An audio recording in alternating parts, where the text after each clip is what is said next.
Ces deux aliments détruisent votre santé. Aujourd'hui, beaucoup idéalisent le régime alimentaire idéal. Végétarien, paléo, cétogène, pour un novice souhaitant faire du bien à son corps difficile de s'y retrouver.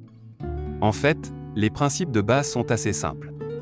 Chacun a besoin d'un mélange de protéines, de glucides et de lipides, ainsi que de suffisamment de vitamines et de minéraux pour être en bonne santé. Mais la science révèle que deux aliments sont à éviter. Sucre. Les sucres ajoutés aux produits alimentaires industriels. Les sucres naturels, en revanche, sont ceux que l'on trouve intrinsèquement dans les aliments complets, comme un fruit. Les aliments préemballés contenant du sucre ajouté ne présentent pas les avantages pour la santé des aliments complets. Les hommes ne devraient pas consommer plus de 30 grammes de sucre par jour. Les femmes 20 grammes.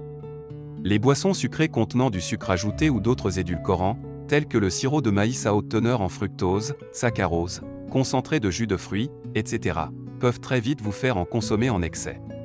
Une seule cuillère à café contient 4,2 g de sucre. Une canette de soda typique contient 7 à 10 cuillères à café pleines de sucre. Outre les sodas, les boissons énergisantes contiennent autant de sucre que les sodas, suffisamment de caféine pour faire monter votre tension artérielle et des additifs dont les effets à long terme sur la santé sont inconnus. Une canette moyenne de soda sucré ou de punch aux fruits apporte environ 150 calories, presque toutes provenant du sucre ajouté.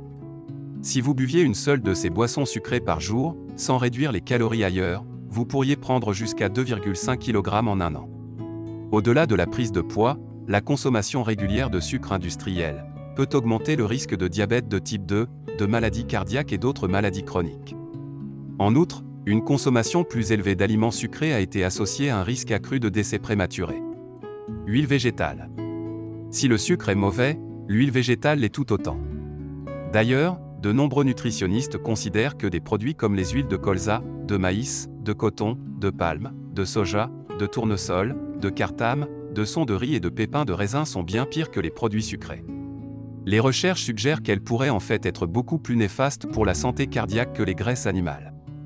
Les régimes riches en huile végétale peuvent provoquer l'accumulation de plaques dans les artères, ce qui contribue fortement aux maladies cardiovasculaires. Comme si les effets de l'huile végétale sur votre cœur n'étaient pas assez effrayants, l'Autorité européenne de sécurité des aliments a publié l'année dernière un rapport mettant en garde les consommateurs contre les niveaux élevés de contaminants potentiellement cancérigènes lorsque l'huile de tournesol ou de maïs est chauffée. Ce réchauffement produit des composés susceptibles de provoquer le cancer et d'autres maladies. Les huiles de soja, de maïs, de tournesol, de cartame et de palme ont toutes une forte concentration en oméga 6, une graisse inflammatoire, et sont pauvres en oméga 3, une graisse anti-inflammatoire. Une consommation quotidienne peut placer votre corps dans un état d'inflammation chronique. Au fil du temps, cela peut entraîner une prise de poids, de la somnolence, des problèmes de peau, des troubles digestifs et une multitude de maladies, dont le diabète, le cancer et la dépression. La réduction de consommation de ces deux aliments améliorera considérablement votre état physique et mental. N'attendez plus pour les arrêter. Qu'avez-vous pensé de cette vidéo? N'hésitez pas à nous donner votre avis en commentaire.